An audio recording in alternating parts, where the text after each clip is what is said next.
반갑습니다. 오늘 공부는 수행품 제46장 공부하시겠습니다. 대림사님께서 대각을 이루는 그 짤막한 과정이에요.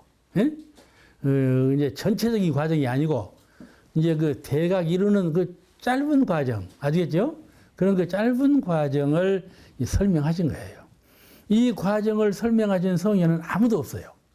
과거에 서가모니 부처님이나 예수님이나 이 최수원 진사나 이런 어른들이 당신께서 이 대각의 과정 아시겠죠? 수행의 과정이 아니고 그 대각에 이르는 그 짧은 과정 그걸 설명하시는 분은 없었어요. 오늘 그에 대한 말씀이에요. 대림사님께서 큰 깨달음을 얻으시고 그 대각하신 그 과정을 설명하신 장입니다. 이 장이. 근데 그냥 기도하시고 주문 외우시고 삼매 정묵한 그 삼매경이죠. 아무것도 다 도방한 아주 적적요요한 그런 그 삼매경에 든단 말이에요. 그런 수행을 하셨는데 그래서 지각이 자꾸 열리고 영문이 열렸단 말이에요. 그런 공부 수행 과정을 통해서 영문이 열리기 시작했어. 지각이 열리기 시작했어. 깨달음을 얻기 시작했다 그 말이에요. 깨달음도 문득 깨달으면 그냥 한꺼번에 다 깨달으면 가지요. 근데 깨달음도 그렇게 얼른 깨달아지는 건 아니고 깨달음도 순차적으로 깨달아져서 결국 큰 깨침을 순간적으로 얻는 것이지만은 그냥 한순간에 갑자기 큰 깨달음을 얻는 건 아니에요. 그런 말씀이에요. 과거 서가모니 부처님께서 별을 보고 깨치셨다. 별을 보는 순간 그냥 다 깨쳐버리는 게 아니고 그 전에 이미 다 지혜는 밝으실 대로 밝아졌는데 그 별을 보는 순간에 그 깨달음이 원만해지고 구경에 이르렀다. 그런 뜻이지 그냥 그때 순간적으로 되었다는 말씀은 아니거든. 그런 거를 잘 이해하셔야 돼요. 갑자기 해문이 어찌 열립니까? 이 진리가 아니죠. 그런 것은. 정신이 그냥 밝아지고 할 때예요. 정신이 밝아져. 먼저 삼사님 그 정신 밝아진 얘기 말씀드렸죠. 그와 같이 밝아지는. 그리고 이 신령스러운 법계와 탁 이제 접합이 돼서 이제 그렇게 되는 때죠. 영문이 열리는 때예요. 그때 이제 이마문이 열린다는 말씀 나와요. 이마문이. 여기 이마가 열린다 그러죠. 이마문이 열린다는 말씀이 나와요. 이거는 그냥 비유담으로 하신 말씀이니까 참고상으로만 들어두시는데 영문이 열린다. 예, 법계의 문호가 확연히 열렸단 말이에요. 그런 뜻이에요. 신령스러운 법계를 접하게 된 것이죠. 그때 그 심경이 어떻게 됐냐면은 우리가 낮에 보면은 환하죠. 밤이 되면 어두워지지. 그 천지합기도 천지와 도를 합하고 천지와 덕을 합했다 그러는데 이 심경이 그와 같은 거이죠. 천지하고 정신이 마음과 성품이 하나가 되어버렸단 말이에요. 나라고는 관련은 전혀 없고 이 대우주, 신령은 영체, 대령체죠. 개인적인 영혼의 개령체도 있지만은 이 우주만유 근본적인 신령한 대령이 있단 말이에요. 그런 대령의 영체 합의를 했다. 크신 신령한 기운하고 크신 신령한 영체하고 그런 합의를 되었다 이 말이에요. 그게 전현무아의 심경이죠. 내가 없는 그런 경지예요. 그럴 때 광명이 그대로 나타나요. 낮에 밝음이 있는 것처럼 정신의 세계에서도 그와 같이 꼭 밝아졌다 이 말이야. 그냥 낮에 우리가 해가 돌아서 밝음이 오고 해가 지니까 어둠이 온다. 과학적으로는 그러죠. 그런데 그와 같이 해가 뜨고 해가 지고 하는 그 근본의 이치가 어디서 왔는가 하면은 음양상승의 도에서 왔거든요. 밝은 양기운하고 어두운 음기운하고 서로 상승한다. 이것이 원리예요. 이 원리가 우주 안에 충만해 있기 때문에 해가 있고 달이 있고 지구가 있고 이렇게 교체되면서 밝음이 있고 어둠이 있는 것이다 그 말이에요. 아시겠죠? 해가 있고 달이 있고 지구가 있어서 어둠과 밝음이 있는 것이 아니고 본래 우주만유 진리 가운데는 음양상승, 밝은 기운과 어두운 기운이 본래 있단 말이에요. 그건 태양도 아니고 지구도 아니고 아무것도 아닌데 그런 영기의 세계가 있어. 그런 그 영기의 세계가 그렇게 조성되어 있는 것으로 그대로 조판되었어. 아시겠죠? 이 우주라는 것은 본래 진리께서 그와 같은 성질을 갖고 계시기 때문에 진리가 된 거예요. 그 나타난 것뿐이요. 그러니까 반대로 사람들은 과학하는 사람들은 해가 있음으로 받고 그 해가 떨어져 봐라 전혀 어둡다 그렇게 말할 것 아니요? 그러지만은 그 진리의 세계는 그러지 아니하다 그런 말씀이에요. 그러니까 여기 말씀은 그 태양이 있어서 밝았다는 게 아니라 성품의 세계에 음양조화가 있어서 그죠? 선을 닦을 때에도 화기는 내리고 수기는 올라서 그 수기하고 화기하고 잘 조화를 이루는 게 가운데 수양 연구를 오연에 보면 불똥이 튄다 그랬는데 광명이 발현되는 거야. 광명이 발현되는 거야. 그런 광명이 정신의 세계에 그대로 나타나 환해지는 거예요. 아주 환해져 버린단 말이에요. 그리고 일체 모르는 것이 없단 말이죠. 그죠? 삼세를 통해서도 일체 모르는 것이 없고 시방을 통해서도 일체 모르는 것이 없고 확연하게 알아버리셨단 말이에요. 그런 광명, 그런 광명에 통달되어 있단 말이죠. 근데 그런 광명이 밝아질 때에는 아무것도 할 수 있다 이 말이에요. 회상도 열 수 있고 교화도 할 수 있고 전부 자신감이 있는데 다시 그 광명이 어두워지더라 그 말이죠. 이것이 음양상승의 도예요. 그만 가만 두어서도 무심 중에 가만히 두었는데 무심 중에 내 정신이 밝아지고 무심 중에 내 정신이 어두워진더라. 그런 현상이 일어나기 시작했어. 아시겠죠? 그런 현상이 일어나기 시작했는데 그런 현상이 있다가 어두워지면 무엇에 홀린 것처럼 내가 이게 어떻게 된 것인고 모르겠더라. 그 말씀이야. 그런데 차차 시간이 흐를수록 어둠은 다 사라지고 광명밖에 없게 되었다. 그런 말씀이 나온 거예요. 응? 광명밖에 없게 되었다. 그래서 크게 광명한 그 정신으로 대각을 이루신 것이죠. 이 말씀이 주역에도 이런 말씀이 나오는데 부대인자는 여 천명 합기덕하고 여 일월 합기명한다. 이런 말이 나오거든. 일월과 같이 밝고 천지와 같이 도와 덕에 합한다. 대무장님께서 그런 경지에 들어갔을 때 혹은 밝아지고 혹은 어두워졌다. 그런 말씀이에요. 그런데 천지기운에는 음양상승의 도로 인해서 밝고 어두운 두 상대적 기운이 바꿔졌지만은 대오분상 부처님께서 대각을 이루신 그 경지는 어둠이라는 건 없다 이 말이에요. 알겠죠? 절대광명이에요. 절대광명이 되었단 말이에요. 그런 경지가 있는 것이죠. 예. 이제 그런 말씀을 하신 것이에요. 대림사님께서 연화봉 수양 때 잠시 좀 수양을 하러 들어가실 때 그때 팔사님이 따라가셨는데 쌀 한 마를 준비해 드렸다고 그러거든. 쌀 한 마를 3개월 자실 쌀 한 마를 드렸대. 그게 3개월 동안 쌀 한 마를 어떻게 자셔? 그럴 거 알겠어요? 근데 이제 그 수양을 3개월 다 안 하시고 내려오시는데 보니까는 쌀 한 말 턱없이 부족한데 반말 정도는 남았대. 그러니까는 야 그야말로 굶다시피 이제 수행을 하신 거예요. 그러니까 수행을 하려면 좀 밥을 좀 작게 먹어야 하는 모양이. 그 우리는 밥을 많이 먹어도 큰일이에요 지금.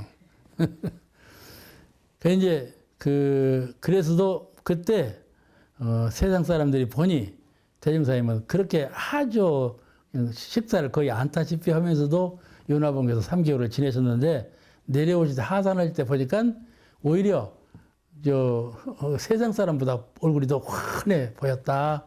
그렇게 감상담이 나와 있어요.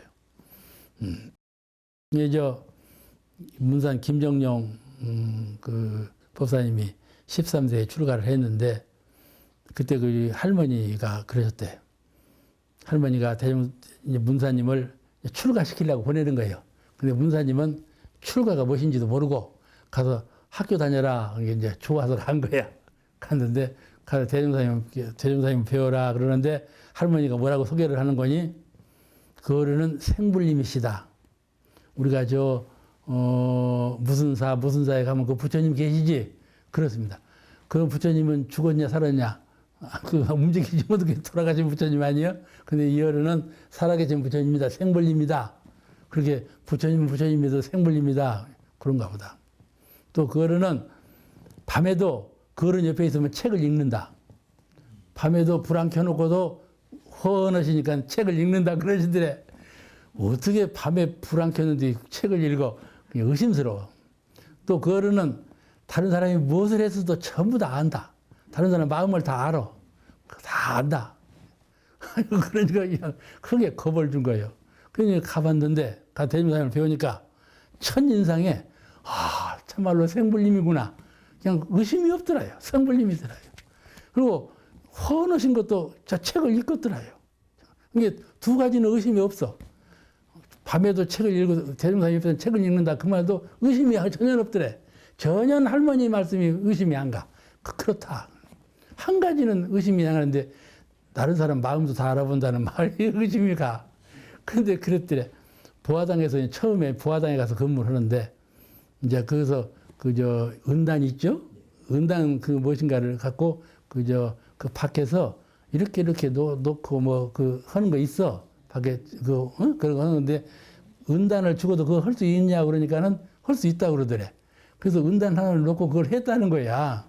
근데 이 은단은 누가 사가려고 하다가 안 사가고 반품한 것을 놓았다가 이제 그걸 이용한 거예요. 이 은단은 공중 물건 아니요. 근데 개인으로 돈도 안 받고 이용한 것이거든. 마음에 걸렸어, 이제.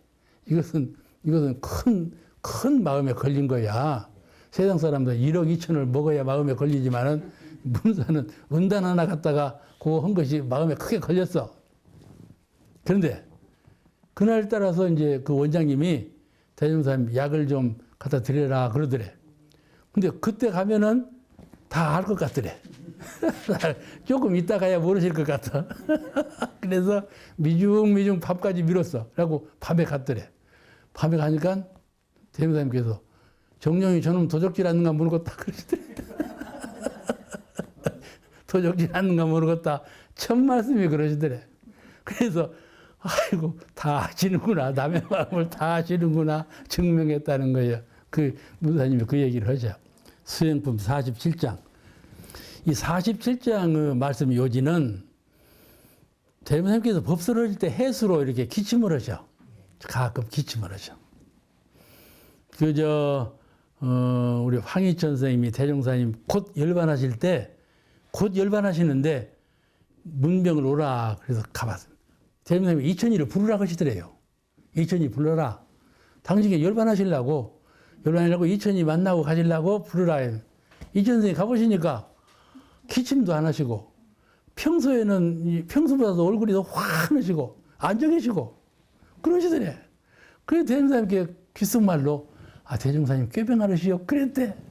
이천 선생님이 나보고 직접 그런 얘기 하더라니까. 그런데 그 얘기하고 그게 대종사님께서 이천이 자네가 심한이 열렸어야지 마음 눈이 어두워서 모른다 못 봐. 그런 말씀을 했어요.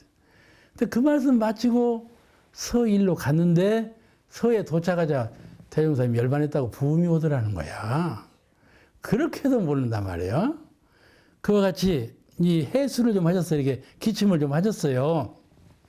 기침 안 하실 때는 안 하셔버리는데 그냥 놔두실 때는 기침을 좀 하시는 거예요. 근데 이게 그 말씀 끝에 하시는 말씀이나 이게 기침이 왜 이렇게 나오는가 하면은 구도 과정에서 단식도 하고 찬방에서 주무시기도 하고 뭐 그렇게 여러 가지 찬물의 모욕도 하고 여러 가지 고행을 했단 말이죠. 그런 그 고행 난행을 다 했는데 그런 고행 난행을 함으로써 불도를 얻은 것이 아니고 나는 그런 공부하는 길을 잘 못 알아서 그런 고행을 했지만은 그대들은 이런 고행의 정신을 놓지 말고 참 그대들의 복이다. 그러니 정법회상에서 이 정법으로만 한다면 이루지 못할 일이 없다. 그렇게 말씀하신 것이에요. 이 고행이라고 하는 것이 불가의 아주 수행자한테 유행이죠. 고행을 해야만 수행이 된다. 이렇게 보는 거예요. 다시 말하면 이 육신을 좀 학대를 해야 돼. 육신을 학대해서 육신 학대하는 것이 정신의 자유를 회복하는 것이고 육신 학대하는 것이 정신적으로 극기, 자기가 승전고, 이기는 것이다. 이런 생각을 갖는 것이에요. 그런데 정작 이기는 것은 자기의 마음이 이기는 것이 마음이 승자다 말이에요. 아시겠죠? 자기의 마음이 자기의 육신을 이기는 것은 이기는 것이 아니에요. 자기의 마음이 자기의 마음을 이겨야 한단 말이에요. 자기의 마음 가운데는 두 가지 마음이 있어. 부처님 마음, 수행자의 마음이 있고 또 하나는 삼도 오욕의 중생심이다. 두 가지 마음이 있다 이 말이지. 이런 불보살의 마음으로 삼도 오욕의 중생심을 이겨야 한단 말이죠. 그게 법마상전에서 법과 항마가 되어야 한단 말이죠. 이런 것이 정신적인 고행이에요. 근데 일반 대중은 육체적인 고행으로 알았다. 서가모니 부처님께서도 6년간 고행했거든. 뭐 식사도 안 하셔도 그냥 뼈가 밖으로 나와버렸어. 뼈가 밖으로 나오거든. 그러니까 힘이 없으니 넘어져 버리시고. 그래가지고 이 어른이 그대로 두면 돌아가시게 있어. 그러니까 그때 큰 깨침이 생긴 것이죠. 그렇게 함으로써 정신은 밝아지고 아주 청정해지고 맑아지고 밝아지는 상태는 아주 고양, 높이 솟아올랐죠. 근데 그 육체는 아주 그냥 그 힘이 없게 됐는데 그때 정신세계, 이것은 몸으로 고행을 해서 얻어진 것이 아니고 마음 정신적인 고행으로 얻어진 것이다. 이걸 알으신 거야. 그래서 이제 의미죽을 얻어 자셨잖아. 얻어 자시고 하니까는 오비구가 아이고 저 양반은 고행 포기했다고 나가버렸잖아요. 그와 같이 서가모니 부처님도 옛날 6년간을 그런 설상 고행을 했단 말이에요. 대림사님께서도 오랜 시일 동안 이런 고행을 했는데 깨닫고 보니까 고행이라는 것이 이런 고행이 아니고 정신 고행이다. 우리 수도문 중에는 고행은 해야 돼.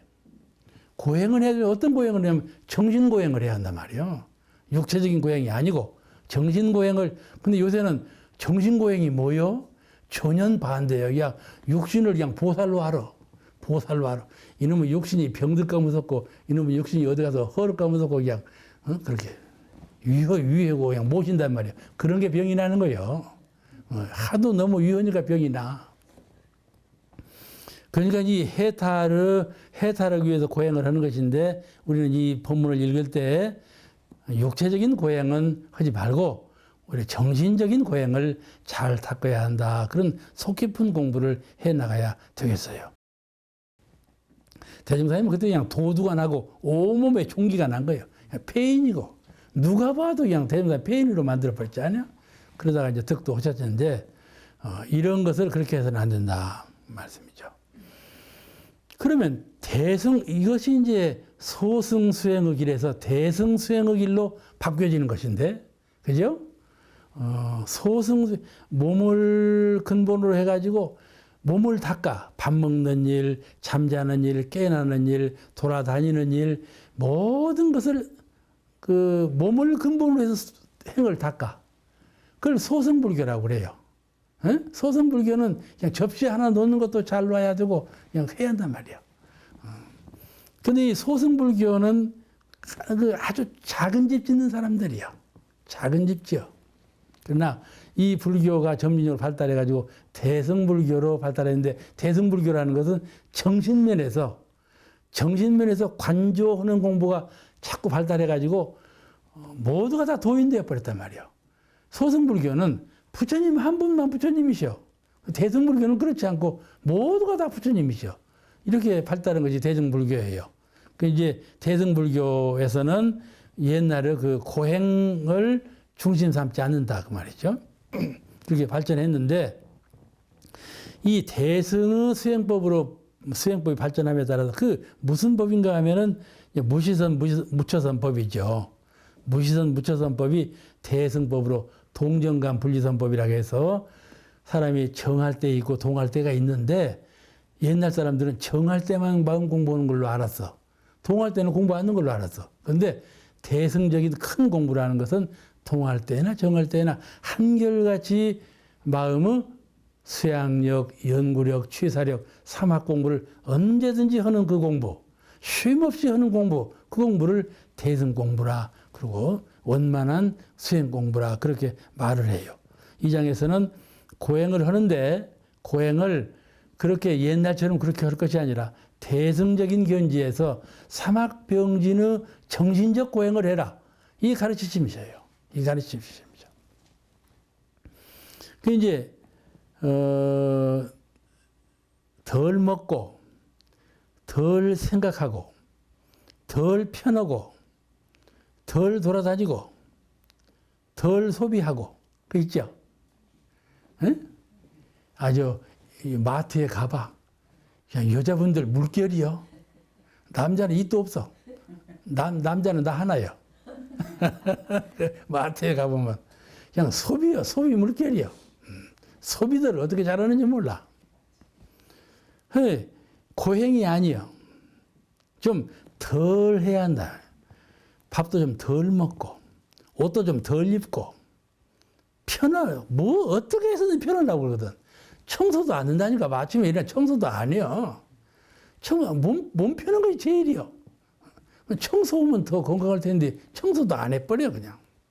그러니까 덜 편해야 돼. 너무 편하단 말이에요. 지금 생각은. 돌아다녀. 아무 할 일 없이 돌아다니거든. 퇴임해가지고 더 돌아다녀. 못 돌아다니는 게 죽을 지경이야. 사람이 나 퇴임하고 나 죽을 지경이네. 왜 죽을 지경인 거니? 돌아다닐 곳이 없는 거야. 사람이 죽을 지경이 돼버려. 이렇게 되니까는 무지선, 무처선이 어디로 다 도망가 버리고 공부를 안 하는 거죠.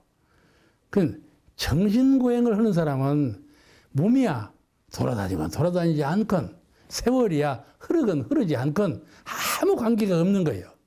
그래서 내가 나이가 들으면 세월이 더 무상해. 그죠? 세월이 더 빨리 가는 것 같아.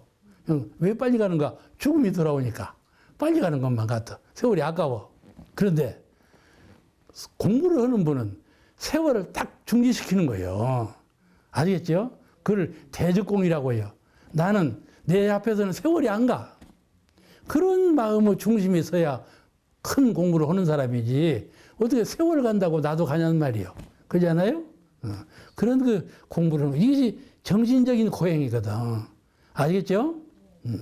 이 육체로 이 물질의 세계 속에서 그렇게 그냥 흠취해가지고 같이 흘러가고 같이 그런 생활을 하는 것이 아니라 나는 여여청정해서 아주 독존으로서 독존이에요. 우리 영성은 본래 독존이에요. 서강모니 부처님께서 천상천하 유아독존이라고 한 것처럼 우리는 독존이요. 그런 독존의 그런 그 정신고행을 해야 한단 말이에요. 그 이제 업심이 일어날 때가 있어요. 그래도 평소에는 모르는데 내가 참 무던하지 나도 공부 좀 많이 했지 그런데 업심이 일어나는 경우에는요 딱 그치거든요. 소멸해 버리죠. 근데 그 업심이라는 건 묘하게요 한 이틀 있다 또 나요. 그 말이 또 나와. 그럼 또 멸하죠. 그죠? 그 업심이라고 하는 것은 한 3일 있다 또 나는 거예요. 그게 업심이에요. 아시겠죠?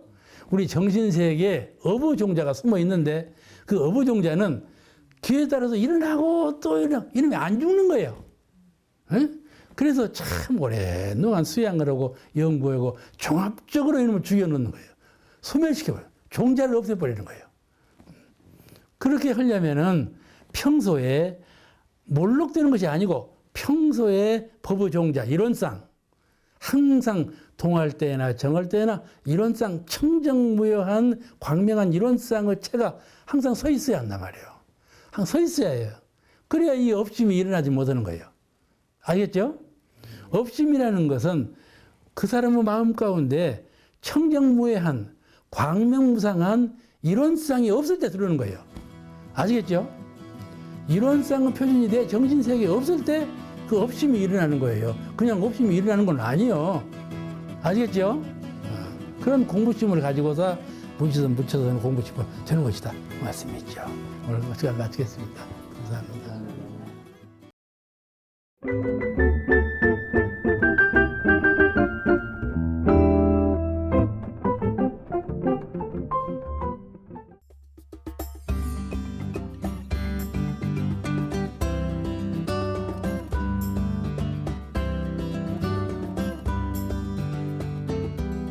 반갑습니다.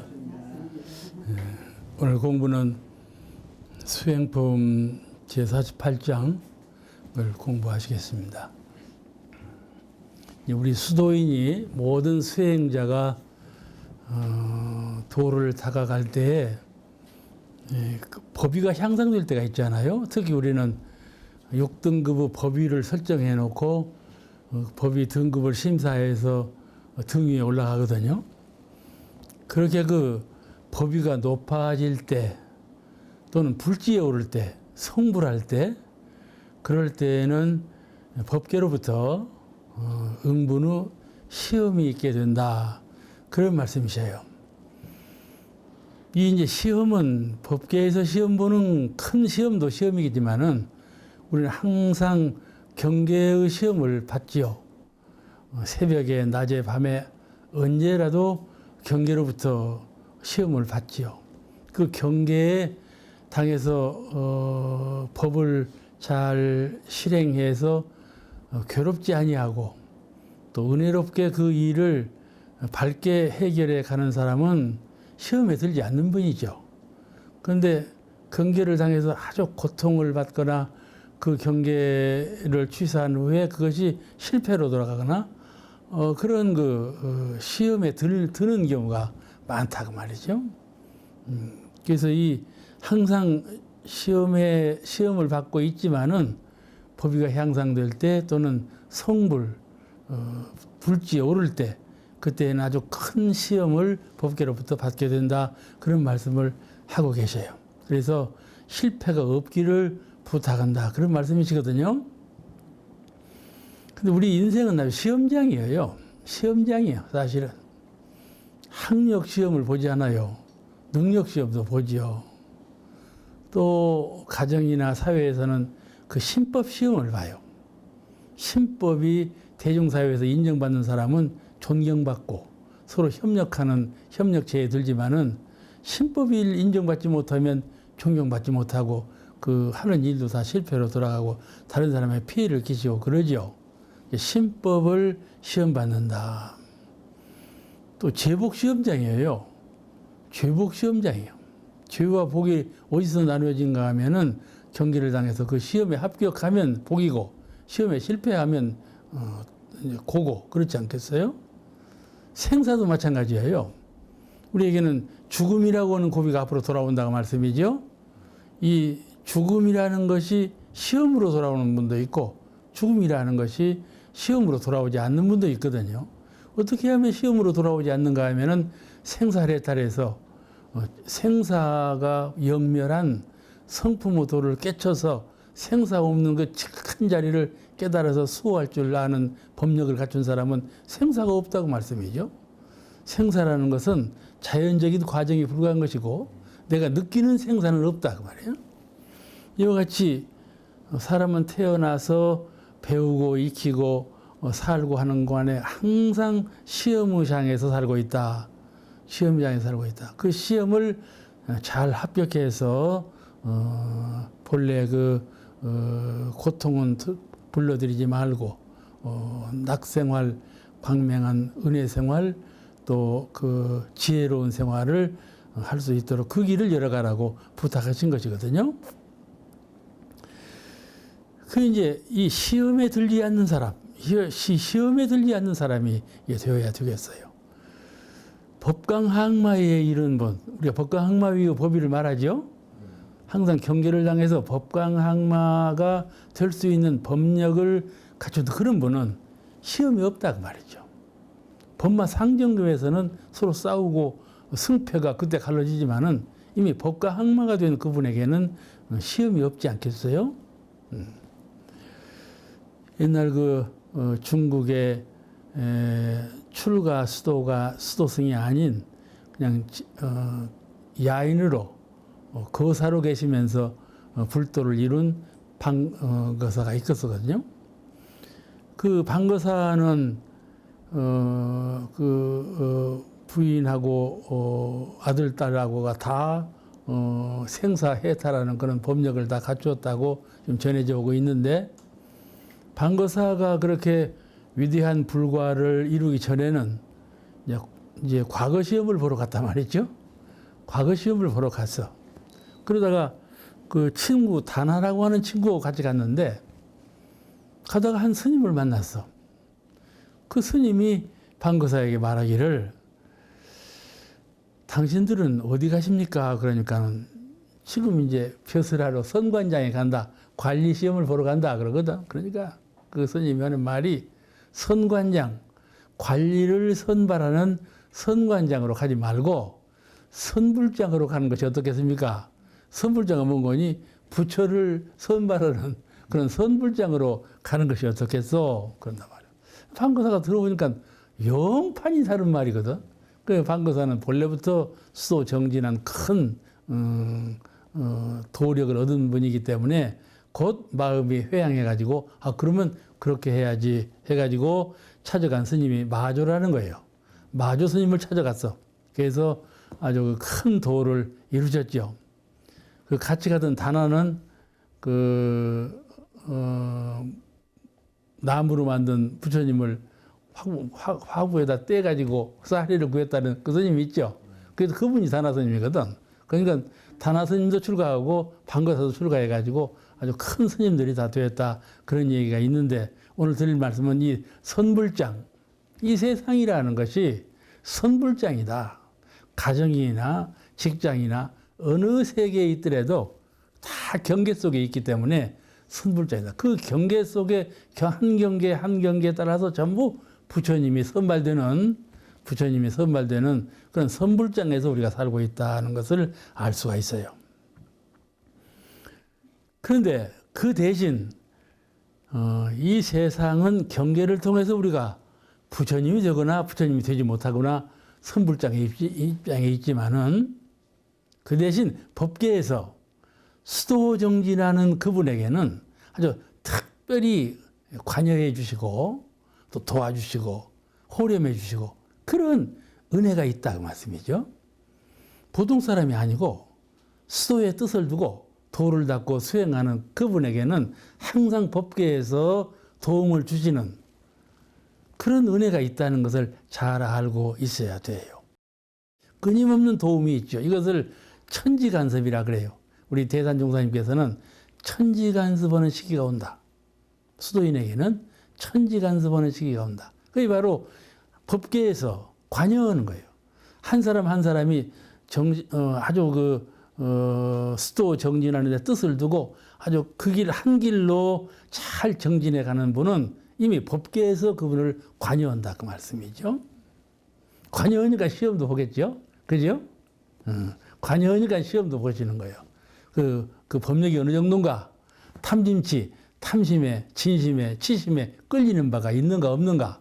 상에 끌리는 바가 있는가 없는가? 주착심에 끌리는 바가 있는가 없는가? 그걸 시험한단 말이죠. 그 본인은 시험에 든 줄을 모르고 그 시험에 겪는 것이죠. 그래서 하늘에서 천인아수라가 먼저 알고 먼저 한다. 대중에 그 말씀 나오거든. 천인아수라가 먼저 한다. 우리가 무슨 잘못하는 일을, 우리가 무슨 크게 잘하는 일, 진급하는 일, 이런 일을 할 때에는 먼저 법계에서 알고 천인아수라가 알고 응한다. 그런 말씀을 대림사님께서 하신 바가 있어요. 이제 수도하는 연륜이 차차 깊어지면 차차 이제 꿈이 없어지죠. 이 정신이 산만하지가 않아. 정신이 흩어지질 않아. 어두워지지 않고 아주 영명하죠. 아주 밝고 환한 온전한 그런 정신 상태가 되는 것이죠. 수도를 잘하면 밤에 꿈이 없는 잠을 잔다 그 말이죠. 근데 꿈이 있으면 어떤 꿈을 꾸느냐 하면은 내가 생각하지 아니한 행동으로 이미 베풀지 아니한 그런 영몽을 꾼다 이 말이에요. 앞으로 돌아올 일을 아주 명철하게 정확하게 꿈에 나타난단 말이죠. 왜 현명한다고 하지 않아요? 현명할 때는 꿈이 완실하거든요. 아주 확연하게 보인단 말씀이죠.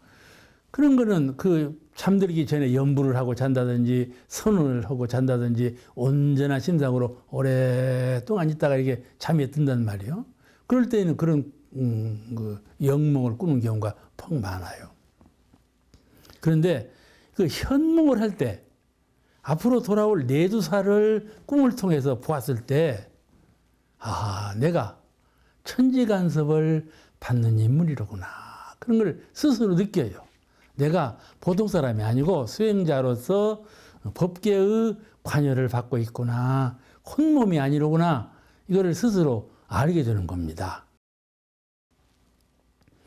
그 천지신명이 돕고 있음을 느끼게 되는 것이죠.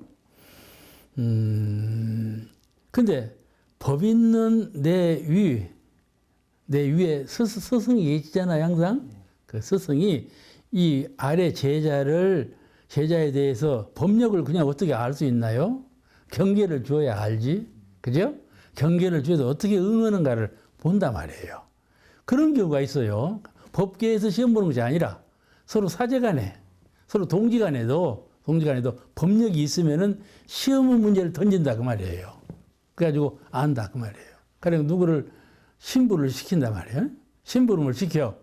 심부름 시키면서 가는 것을 영명한 해안으로 본단 말이에요. 우리는 못 보죠.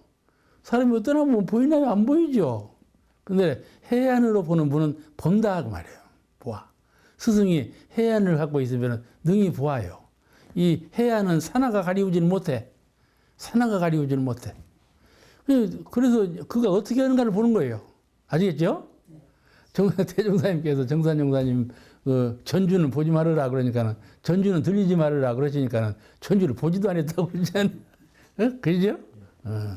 그런 관점, 스승께서 살펴주시는 그런 이치가 있다는 것을 알게 돼요. 그래서 그 신성, 얼마만큼 믿음이 견고한가, 또는 탐진치에 또는 주착심에 이런 경계에 흔들리는 바가 얼마만큼 아주 완실하게 도를 닦았는가 하는 것을 본다. 그런 말씀이죠. 사은님께서는 우리를 항상 시험하셔요. 사실은 법신불 사은께서 우리 모든 대중을 항상 시험하신다. 이 시험은 스승이 마음을 두고 시험은 그런 시험이 아니에요. 무의유화로 받아지는 시험을 하시는 거예요. 아시겠죠? 진리적인 시험이죠. 무의유화로 자동적으로 되는 진리적 시험, 이런 시험을 하시는 거예요. 이게 천지가 우리를 시험하시고 부모가 우리를 시험하시고 동포가 우리를 시험하시고 법률이 우리를 시험하신다. 사은께서 항상 우리를 시험하신다. 그런 거죠. 우리 대종경 선언록에 이런 말씀이 나오는데 부처님이 성도할 무렵에 마왕 파순이가 84,000 마군으로 대적했다는 말이 있잖아요. 근데 그 84,000 마군이 대처 파순이가 몰고 왔을까요? 그게 아니고 마음속에서 그러한 그 모든 마군을 다 항복받는다, 그런 뜻이겠죠. 그런데 불도를 이루어가는 과정에서는 그런 시험이 있지만은 일단 불도를 이루고 어느 사람이 정각정행을 하게 되면, 그죠? 불도를 이루었다는 말은 성불재중을 완신어뜨에 이뤘다는 말이고, 정각정행이라는 말은 부분적으로 때때로 정각정행하는 것이기 때문에 대원정각이 아니고 정각. 그런데 바르게 깨닫고 그때 그 순간 바르게 행한다고 말이죠. 그건 정각정행이에요. 정각정행이요. 그 정각정행이 오래 쌓이고 완실해지고 원만해지면 대원정각이 되는 것이죠. 그 정각정행을 하면, 불도를 이루면, 불도라는 건 말이죠. 그 순간 이루어지는 거 생각해야 돼요. 다 이룬 것만이 불도를 성불한 것이 아니고, 성불은 순간순간 성불할 수 있다, 이런 가능성을 우리가 알고 있어야 돼요. 아시겠죠? 성불은 완전한 성불만이 성불이 아니고 순간순간 성불이 된다, 그 말씀이에요. 부처가 된다. 성불이란 말은 부처가 된다, 그 말이거든. 그러니까 이게 불도를 이루면, 순간순간 불도를 이루면 시험에 들지 않는다, 그 말이에요. 이 세상이 어떠한 경계 속에서 내가 살더라도, 순경에서 살거나 역경에서 살거나 어떠한 환경, 어떠한 경계 속에서 내가 가고 오면서 생활하면서 살더라도 시험에 들지 않아서 괴로움이 없어. 항상 넉넉하고 항상 평화롭고 은혜롭고 항상 순리자연하고 이런 그 도심으로 살기 때문에 시험에 들지 않는다 그 말씀이에요. 그런데 우리가 만약에 도력을 얻지 못하고 정각하지 못하고 정행하지 못하면 항상 시험에 빠지는 거죠. 시험에 빠져. 그리고 괴로움을 느끼는 거예요. 괴로움을 느껴. 이렇게 되지 말아야 되지 않겠어요? 오늘 이 장에서는 대충 그런 말씀을 하고 계십니다. 그 다음 수행품 제49장을 공부하시겠습니다. 이 과학세계에는 말이죠. 기술을 배우는 사람이나 또 도덕회상에서 도덕을 배우는 사람은 그 스승의 감정을 항상 받아야 된다. 그런 말씀을 이 장에서 하고 계세요. 우리가 누구한테 기술을 배우더라도 그 요령과 방법을 잘 배워야지 좀 쉽게 배우고 효율적으로 일을 하거든요. 도문에 들어와서도 그 요령과 방법을 잘 배워야지 요령 방법을 서툴리 배우면은 아주 도문에 들어와서도 고생하고 나중에 이루지 못하고 나가버려요. 벗어나 버려. 그러니까 요령과 방법이 참 중요한 거예요. 그 진리적인 원체를 이해하는 것도 중요하지만은 진리적인 근원적인 뜻을 체득하는 것도 중요하지만은 그 진리를 실생활에 그 진리를 마음에서 증득할 때 요령과 방법이 매우 중요하다. 그런 걸 알 수가 있습니다. 그런데 이 장에서는 그런 말씀을 하고 가셔요. 그 요령과 방법을 스승으로부터 늘 감정을 받아라. 그런데 대부사님께서 이제 제자들을 가르치시는 거야.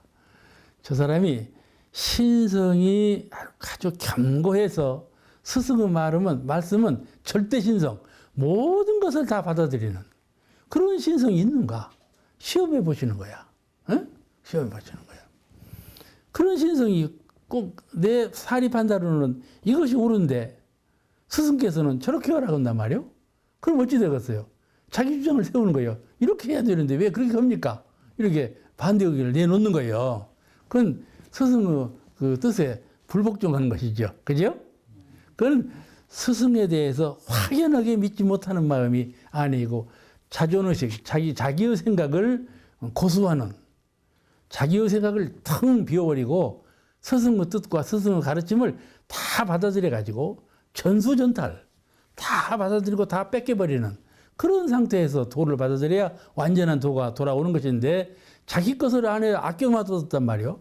스승 것으로 꽉 채우지 않고 그러면은 그 도를 다 받아들일 수 없다. 그런 말씀이거든요. 그러니까는 도를 배우는 것도 여러 가지죠.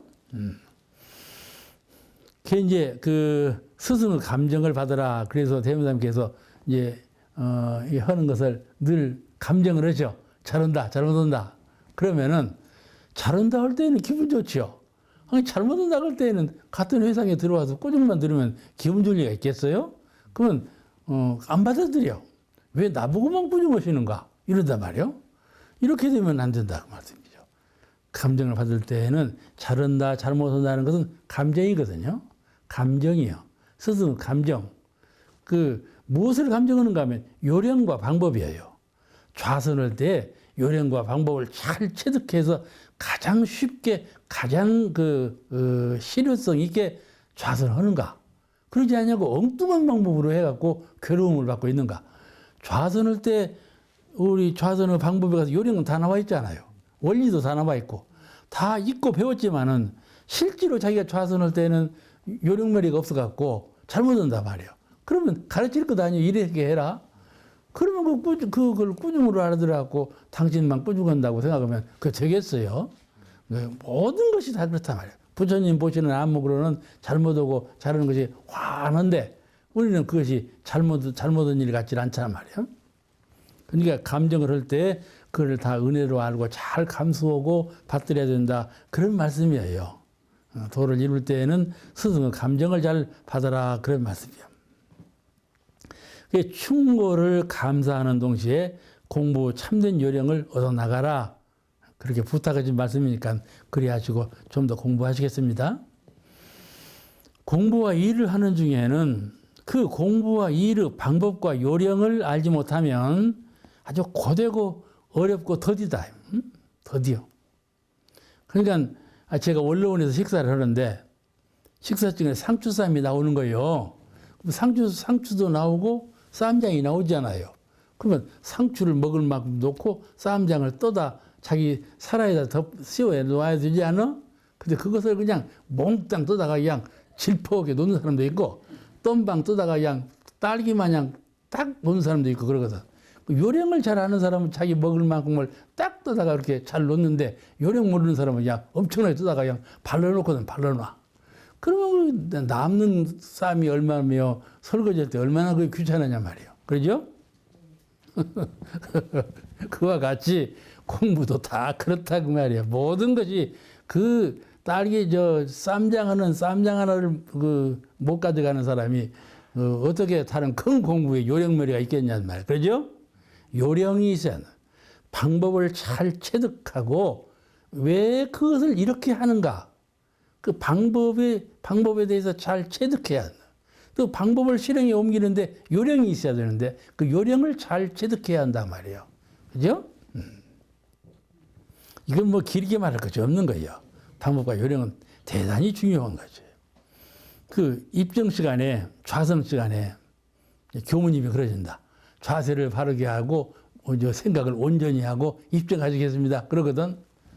그 요령과 방법을 모르는 사람은 입정 안 해요. 그냥 가만히 그냥 허수아비처럼 가만히 앉았지 입정을 안 해요. 알겠죠? 교무님은 입정해라 그러는데 입정을 안 하는 거예요. 그냥 허수아비처럼 앉았는 거예요. 그러면 쓰겠어요? 그죠? 그 중요한 법회 시간에 입정하라면 입정하는 방법과 요령을 잘 알아서 잠시 동안에도 아주 큰 정에 들어가는 그런 요령이 있어야죠. 아주 수월하고 편한 것이에요. 좌선도 1시간 하거나 2시간 하거나 아무 관계가 없는 거예요. 자꾸 더 하고 싶어지는 것이 좌선이에요. 더 깊은 경지로 사무치고자 하는 마음이 아주 그냥 솟아나는 것이 좌선인 거예요. 그런데 그런 경지에 못 들어가고 조금 하고 그냥 그 몸이 찌긋찌긋 아프다든지 그리 되면 이제 안 되는 거이죠. 허리가 아프다든지 그렇게 되면 안 되지 않겠어요. 그런 방법과 요령을 잘 체득하지 못하기 때문에 그래요. 앉아있는 척추를 어떻게 세우고 발은 어떻게 하고 머리는 어떻게 하고 그런 요령도 요령이지만은 이 정신, 이 생각하는 정신 이것을 어떻게 온전한 심상으로 잘 멈추느냐 그게 요령인 거예요.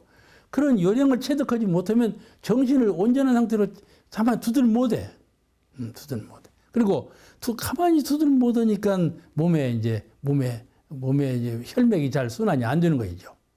정신이 온전하고 아주 세세한 그런 기운으로 사무치면은 혈이 잘 순환이 돼가지고 아주 그렇게 평화스러울 수가 없지요. 걸레질을 할 때에도 그러나 대주사님은요, 걸레질을 시켜놓고 걸레질을 하는 것도 감정하셨다는 거예요.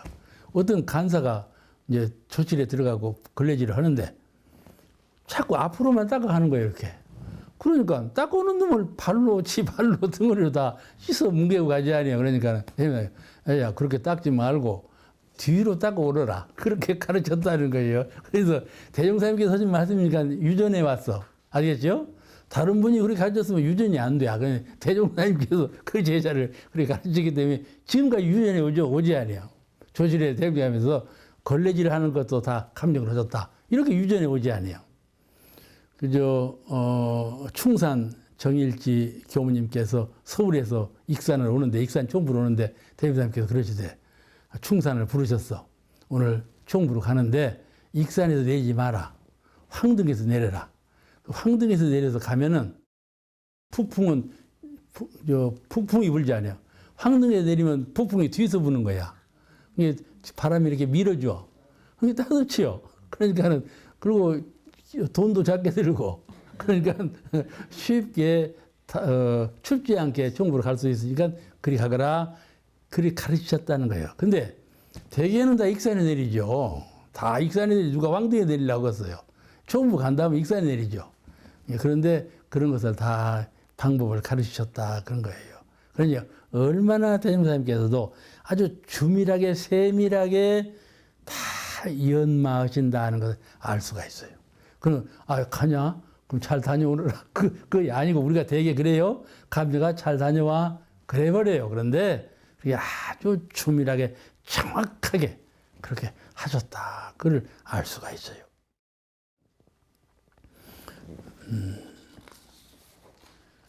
도학 공부는요. 도학 공부는 그 잘 닦지 못하면요. 세버려요. 이제 우리가 그 무루라고 그러는데 셈이 없는 수행을 닦으라. 셈이 없는 수행을 닦으라. 이 공부하는 방법과 요령 가운데 셈이 없게 하는 방법과 요령이 중요합니다. 실컷 공부해놓고 세버리면 그 뭔 소용이 있겠어요. 그죠? 뭘 이뤄놨는데 이루는 것을 다 퍼버렸단 말이에요. 그럼 도루묵이지, 도루묵이야. 그걸 이뤄놓은 것을 퍼버리지 말고 세지 않도록 늘 주소일념 잘 챙기고 있어야 하나 위에 둘 쌓이고 둘 위에 셋이 쌓여서 장차 확충되어 갈 텐데 방심한단 말이야. 공부할 때 공부하고 방심할 때 방심하고 이래버리면 그 공부가 되겠어요? 공부 안 돼. 속마음으로는 될 것 같죠? 전에 이만큼 했으니까 다음에 할 때는 더 이렇게 되겠지. 속마음으로 될 것 같아도 셈이 있는 공부, 중간에 방심하는 공부는요. 절대로 그렇게 되어지지 않습니다. 주소일념 계속해서 셈 없는 공부를 해나가야 그 도력이 쌓이지. 공부했다가 쉬었다, 공부했다 쉬었다 하는 공부는 절대로 도력이 쌓이지 않는다. 그것을 아주 명심사항으로 알고 있어야 돼요. 우리 대중사님께서 교전에 강령이라는 말씀을 참 많이 쓰셨어요. 강령, 그죠?